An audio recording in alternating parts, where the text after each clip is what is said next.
Lucas 15, Jesus conta uma parábola que tem normalmente como título de filho pródigo, que é o filho mais novo, que pede a sua parte da herança com o pai ainda vivo, para poder gastar e curtir a vida. Então ele gasta todo esse dinheiro aí com coisas erradas, ele percebe que ele está comendo comida de porco, já porque gastou todo o dinheiro, não tinha mais nada. E aí ele resolve voltar para casa, não por arrependimento, por necessidade, porque ele queria comer decentemente, viver melhor. Então ele volta e ainda fala pro pai dele: me trata como um dos teus empregados, porque eu não sou digno de ser chamado mais teu filho. E o irmão mais velho, ele não gostou que o pai recebeu esse filho com braços abertos, preparou um novilho gordo, colocou sandálias nos pés do filho, o anel. Então tratou o filho com honra, né, com amor, com saudade. E aqui nesse livro aqui do Céu Fernandes, meu mentor, pastor, grande amigo, ele fala de uma forma muito mais clara a respeito dessa parábola. Muitas pessoas falam só desse filho pródigo, o filho que se perdeu, o filho que gastou toda a parte dele da herança e tal, mas são dois filhos perdidos. Porque existe um filho perdido que está dentro de casa, que não reconheceu a atitude do pai de perdão, que não quis comemorar a volta do irmão. E esse filho perdido dentro de casa se trata muito de cristãos que estão dentro da igreja, que pensam que estão na igreja há muitos anos, os religiosos, por exemplo, e acreditam que eles sabem tudo, que eles não precisam de conhecimento novo, que eles não precisam mudar em nada, pelo contrário, só eles que vão para o céu, só eles que são os corretos, só eles que sabem tudo. Então, existem cristãos, sim, perdidos dentro da igreja, que se trata desta parábola. E o filho que se perdeu pro lado de fora são as pessoas que a gente fala que se desviou. Não tem como você desviar. Uma vez que tu tá com Jesus, o Jesus está sempre no teu coração. Mas seria a pessoa que ela vai para um outro caminho, começa a fazer coisas que não tem nada a ver com as coisas de Deus, com as coisas que Deus sonhou para a vida dela, e em algum momento ela acaba voltando arrependida, porque quem conhece Jesus pode até se afastar por um tempo, fazer algumas coisas da vontade, da cabeça, mas acaba voltando. Então olha só esse pedacinho aqui, que eu acho muito interessante que todos nós saibamos, porque essa parábola aponta para o amor de Deus. Essa parábola mostra o pai indo de encontro ao filho, mostra como Deus se reconcilia com a humanidade de novo através da morte de Jesus. Olha lá. Na parábola contada por Jesus, aquele pai não considerou os muitos erros cometidos por seu filho, mas correu ao seu encontro, cheio de compaixão, de amor e de saudade. O abraço daquele pai é a mais perfeita imagem da reconciliação de Deus conosco. Não é à toa que Jesus morreu exatamente de braços abertos. O apóstolo Paulo disse aos Coríntios que tudo provém de Deus, que nos reconciliou consigo mesmo por meio de Cristo e nos deu o ministério da reconciliação, a saber que Deus estava em Cristo reconciliando consigo o mundo, não imputando aos homens as suas transgressões, e nos confiou a palavra da reconciliação. Está em 2 Coríntios 5, do 18 ao 19. Isso aqui mostra como que Deus reconciliou consigo mesmo. Ele fez um trato com ele mesmo, ele e Jesus. Por meio de Cristo, ele acabou nos trazendo a reconciliação. Então, por causa do que Jesus passou na cruz, agora nós temos de novo um relacionamento com Deus. Mas foi um combinado que ele fez com ele mesmo. O Pai estava em Jesus, Jesus estava no Pai. Então, no momento que ele fez esse acordo, Jesus pagou. Independente das nossas transgressões, independente dos nossos erros. E aqui, ó. Através da cruz de Cristo, Deus Pai nos trouxe de volta. Ali nós fomos abraçados, beijados e constrangidos por sua compaixão, amor e saudade. Da mesma forma que o Pai abraçou esse filho que volta arrependido, que percebe, não tão arrependido, né, gente? Ele precisava comer e se vestir direito. Mas percebe que errou, volta para casa. Esse pai recebe ele cheio de amor, cheio de saudade. Naquele tempo eles nem corriam, os ricos, porque imagina, é tudo... Manda um servo fazer, tarará. Não tem por que o rico sair correndo. Até hoje, nos dias de hoje, dificilmente. A não ser que ele vai fazer um cardio. Mas, de forma geral, tu não vê um milionário, bilionário apressado. Eles fazem tudo com calma. Então, nesse texto, mostra o pai indo até o filho, de encontro ao filho, correndo. Ou seja, a vontade de ver, ele não se importou que aparecesse até as canelas dele. A roupa dele subiu porque estava correndo. Então depois vocês podem conferir ali Lucas 15. O Pai não levou em consideração aquilo que fizemos para nos reconciliar. Ele considerou apenas o que Jesus fez. Então, no momento que tu aceita Jesus na tua vida, que tu recebe Jesus, a palavra diz, eis que estou à porta e bato. Jesus, ele bate na nossa porta do coração. Ele nos convida para que a gente ande com ele, para que ele seja o Senhor da nossa vida, para que ele nos direcione. Então, no momento que tu entrega a tua vida para Jesus, o controle da tua vida para Jesus, agora tu não precisa mais te preocupar. É claro, tu não vai usar isso, tá na palavra também. Tu não vai aproveitar dessa liberdade para sair fazendo um monte de besteira. Mas, ainda assim, e olha que esse vídeo aqui, ó, capaz de se tornar polêmico só por causa dessa parte que eu tô falando agora. Ainda assim, Jesus pagou todos os pecados, desde o primeiro homem até o último homem que vai nascer. Então, Deus não leva mais em consideração aquilo que tu faz, aquilo que nós fazemos. Ele leva em consideração o que Jesus fez. E a partir de agora, esse é o nosso ministério, essa é a nossa mensagem.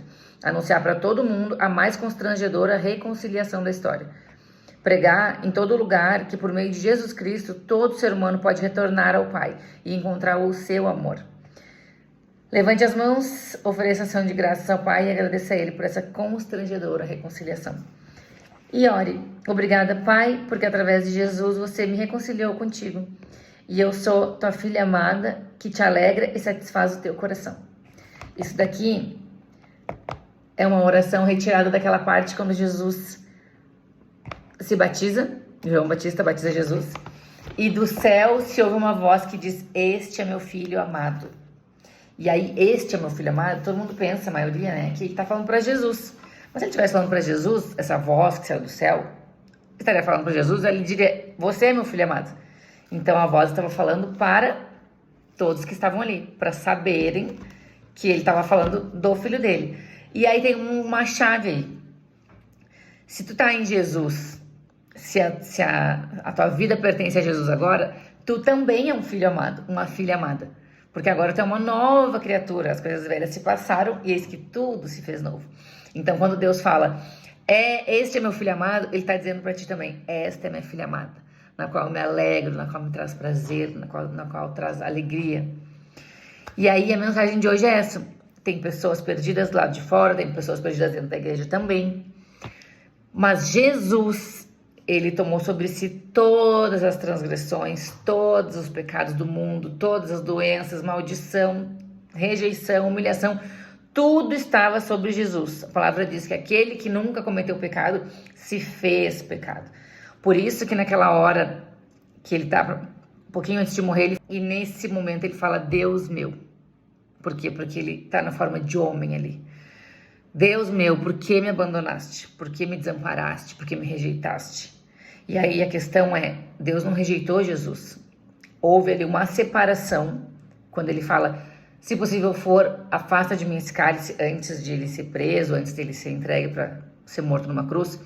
O cálice seria essa separação. Ele sempre esteve junto com o Pai. Eles sempre foram um só. Só que nessa hora da cruz, eles se separariam. E aí ele pergunta, Deus meu, por que me abandonaste? Por que me desamparaste? Por que me rejeitaste? E é porque Deus não rejeitou Jesus, ele rejeitou quem ele havia se tornado, que é pecado. E aí, voltando, não aproveita dessa liberdade para fazer um monte de besteira, porque no momento que tu te sente amado, amada, tu nem quer mais fazer esse monte de besteira. Muitos de nós faz coisa para se punir, porque tá irritado com a vida, tá estressado com tudo, tá de saco cheio. Só que no momento que tu te sente amado de verdade, que tu te sente grato pela vida, pelo que Jesus fez na cruz, porque graças à morte dele, ninguém poderia pagar esse preço. Ninguém, tinha que ser um ser humano puro, sem pecado. Então, como ele conseguiu ir no nosso lugar, hoje nós temos reconciliação de novo com Deus. A gente pode se reconciliar abertamente. Jesus é o único caminho. Ele fala, a palavra diz, eu sou o caminho, a verdade e a vida. Não existe outro caminho. Todos os caminhos levam a Deus. Jesus diz, eu sou o caminho. Ele não fala, eu sou um dos caminhos. Todos os caminhos te levam a conhecer a ti mesmo, a olhar para dentro, talvez a buscar de alguma forma Deus. Mas o que leva até Deus é Jesus. Então, aproveita esse vídeo que tem um monte de informação. Foi um vídeo mais longo. Esse vídeo vai pro YouTube. Mas eu quero que tu tenha clareza e consciência. Tudo que tinha para pagar, tudo que de negativo que tem para viver na Terra, Jesus já fez. Tu não precisa mais passar por isso. Não precisa. Nenhum discípulo foi pro deserto depois da morte de Jesus. Ninguém vai pro deserto, não precisa ir pro deserto. O deserto pode ser uma metáfora, uma forma de dizer, tu tá passando por uma fase difícil. Mas Deus não coloca ninguém no deserto. Tu tá passando por alguma coisa que tu plantou no passado, tu tá colhendo alguma consequência. Agora não bota ninguém mais no deserto. Jesus já foi, Jesus é o nosso substituto. Tudo que a gente tinha para viver de ruim nessa vida de negativo, Jesus já pagou na cruz. Agora a gente é livre para viver, para adorar e para levar essa palavra para todo mundo. Essa palavra é a que nos cura, é a que nos liberta. E a gente tem que entender outra coisa, gente. Jesus, ele precisa ser o primeiro na nossa vida. O primeiro, sempre. Porque quando ele é o primeiro na nossa vida, qualquer dor que a gente vai passar, porque a palavra também diz, no mundo tereis aflições. Mas tem de bom ânimo, eu venci o mundo. Se ele venceu o mundo, nós estamos com ele, vencemos também. Tudo posso naquele que me fortalece. Ele está em nós, nós estamos nele. Agora tudo se tornou uma coisa só também. Tudo isso que eu tô falando tá na Bíblia, tá, gente? Então, aproveita essa palavra. Lembra que tudo que a gente precisa, tudo que a gente busca, tudo que a nossa alma anseia está em Jesus. A palavra diz também que a gente, quando se alegra no Senhor, ele satisfaz o desejo do nosso coração. Então, só o Senhor pode fazer os desejos mais profundos do nosso coração. E também só ele pode curar as dores mais profundas. Porque só ele nos entende, nos conhece por completo, ele que nos criou. Ele sabe qual parte que pode estar faltando, qual pecinha que está fora do lugar. Então, para hoje é isso. Alegra-te no Senhor e ele satisfará os desejos do teu coração. Tudo que tu tinha para viver de tristeza, de negativo nessa vida, de maldição, não existe negócio de maldição hereditária. Isso aí é outra questão que a gente permite que o negócio, porque minha mãe teve, que minha avó, porque não sei o quê. Quando Jesus entrou na tua vida, não tem mais maldição nenhuma. As coisas velhas se passaram, tudo se faz novo. Tudo, a tua vida, ela acontece de acordo com o que tu acredita. A palavra diz também, assim como o homem imagina, assim ele é. Então, se tu imagina que tem um monte de maldição em cima de ti, é isso que tu vai atrair pra tua vida. Mas não quer dizer que isso aí é uma verdade. Só que a gente atrai pra nossa vida aquilo que a gente acredita. Por isso que tem que ler a Bíblia. Por isso que não adianta a gente querer só, meu Deus, me ajuda, implorar, Senhor. Não é suplicando assim que as coisas vão acontecer pra ti. É se tornando como Jesus foi. É para isso que ele veio aqui. Para nos mostrar como viver, como nos relacionarmos com o Pai.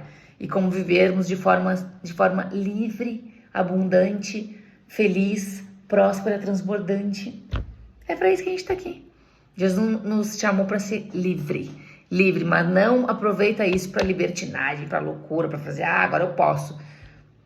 Todas as coisas me são lícitas, tipo assim, eu posso tudo, mas nem tudo me convém. Todas as coisas me são lícitas, mas nem todas me edificam. O que eu quero? Mas é bom, mas não sei o que, tá, e aí?